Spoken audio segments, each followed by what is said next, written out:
1 plus 1 equals 2, right? Or maybe the math isn't always that simple. You're probably wondering, what am I talking about? I saw a quote that LeBron James said recently, and it reminded me of something else that he said earlier. We're going to put all of this together. Luckily for me, on this platform, I can hear from many different perspectives because I'm generally curious. LeBron James is at the end of his career. He's turning 40 in December. I'm really wondering how the narration of the final years in his career is going to look like, how he will be remembered, what will stand out, what he did wrong, right, whatever the case may be. He's at a point either way where he could call it quits right now and nobody could criticize him for it. He played a lot longer than most people do. Now let me get into what I'm talking about. He's asked by the media what are his expectations for this 2024-25 season. This is what he has to say. I don't have any expectations, and that's unfair to put any expectations on us right now. The only thing that we can count on each other is how we come to practice and come to work every day.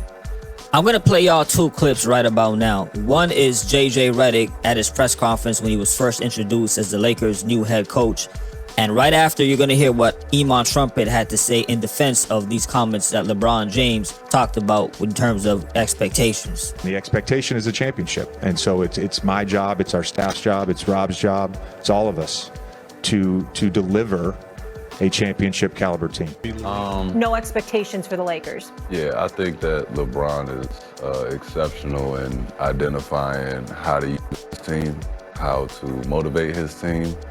And I think that he's not going to make an assessment on it until he sees a couple of weeks, maybe a couple of months of how they gel together before he knows what to do.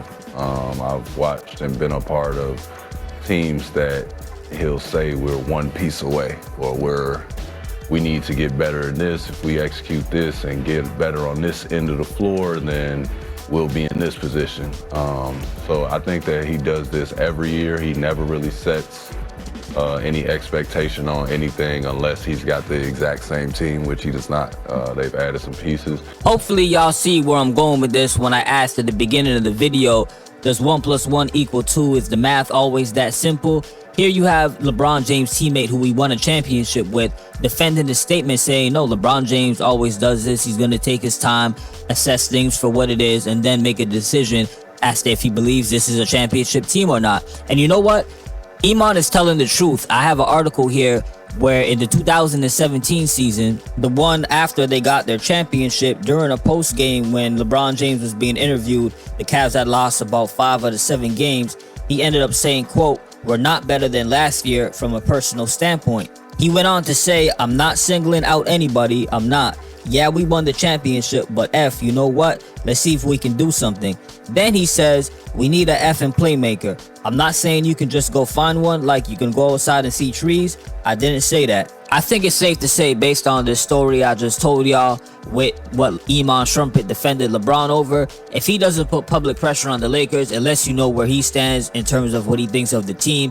If you don't think the team's a championship team, you're probably not going to make any kind of comments like this where there's a sense of heightened urgency to get things done while you still have the chance. Especially if he's at age 40 and he really believes they can win, I would expect this public pressure to be even more.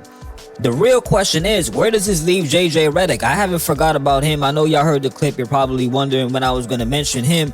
He's on record stated right off the rip, I know this is championship or nothing. I got to win the title.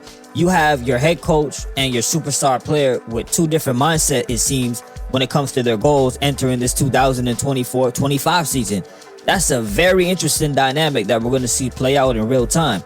This also leads to what Bronny James' role on the team will truly be for this year.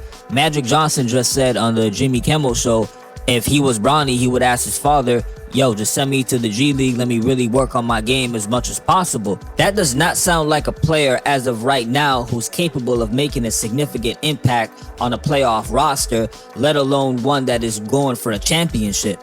And that goes for any young player that they're trying to develop, not just Bronny, a Dalton Connect too, whoever it is that they believe has upside. You can't develop players, multiple players on a roster and then also try to win a championship at the same time. It's either the young guys are going to have to take a seat at the bench and watch the veterans do it, or the players who have a little bit more experience under their belt, or you're going into a full rebuild and you're going to give them minutes so that they can go out there, make mistakes, truly learn the game of basketball at the highest level? My age, the miles that I have, and to be able to play at the level I played at,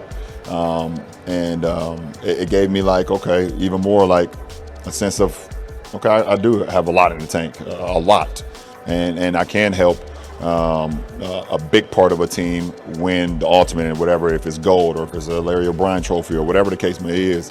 LeBron clearly has a ton of confidence in himself, what his game can still do even now headed into the new season.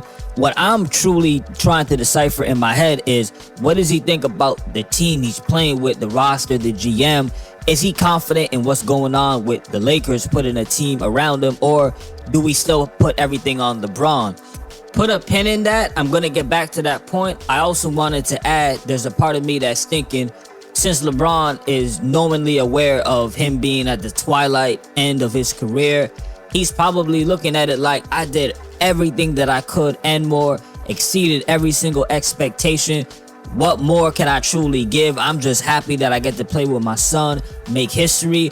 I personally said I would do the same thing. If I got a chance to play with my son, I'm considered the greatest of all time or in that top 5 discussion, why not? I don't blame him for that one bit. For him, this could be a win-win situation. As I was mentioning, his legacy is already cemented. He's playing with his child. He has nothing to lose. Now, this won't be fair to a guy like a JJ Redick, a first-year head coach with no experience. You have others that could quickly show you other coaches who are not in the head coaching position ever. They've been an assistant for many, many years, racking up that experience, yet never got the chance that JJ has to coach not only a LeBron James, but a playoff team at the very least. The same with Anthony Davis. He's in the same boat. I'm sure there's Lakers fans, people within the organization that want to hand him the baton and say, here, you are the next superstar for the Los Angeles Lakers. I'm sure he still has a lot to prove himself. And there's also, guys like a Kendrick Perkins who question, will LeBron take a step back to let Anthony Davis truly be a number 1 option? That's a whole nother argument within itself, though. I'm not going to go there. No, you can go there. I'm not going to go there right now. That's a big part of it. But What do you mean you're not going to go there right now? You just went there. I definitely did. But I stepped out of bounds? He stepped out of bounds. They don't even have that camera angle of the baseline like that. All I know is I got to stop. Tell them about the stop I got on you when you dribbled out of bounds, though. Now, that was a foul, too. He slapped my whole arm. And we, see. Did they call it? No. Did the ref call it? I mean, if I'm not going to get that call right now. I'm not going to get that call right now. My final question is really specifically to Los Angeles Lakers fans. What are your expectations of LeBron James and the Lakers this season? Are you just happy at the fact that LeBron came to the Lakers, it was successful, he got a championship, you're seeing somebody who's a top great player of all time, you already had one or many obviously, and now he's going to end his career, it seems, with the Los Angeles Lakers while also making history at the same time? Are you guys just happy to see all of this play out with your team that you cheer for every single day? And my last point to all NBA fans out there, Michael Jordan in his last 2 years with the Wizards, when he was of age, they went 37 and 45 those 2 years. Both, they missed the playoffs. Kobe Bryant in his last 2 years with the Lakers, they were 21 and 61 and 17 and 65. All right, both of these guys were out of their prime. I understand that they were not exactly in their prime. I ask NBA fans out there, are we putting too much expectations on LeBron at this point due to his own greatness at the ability to sustain the level that he's at? Let me know if you agree with that or you don't agree, and if so, tell me why. And as always, salute for listening. Peace.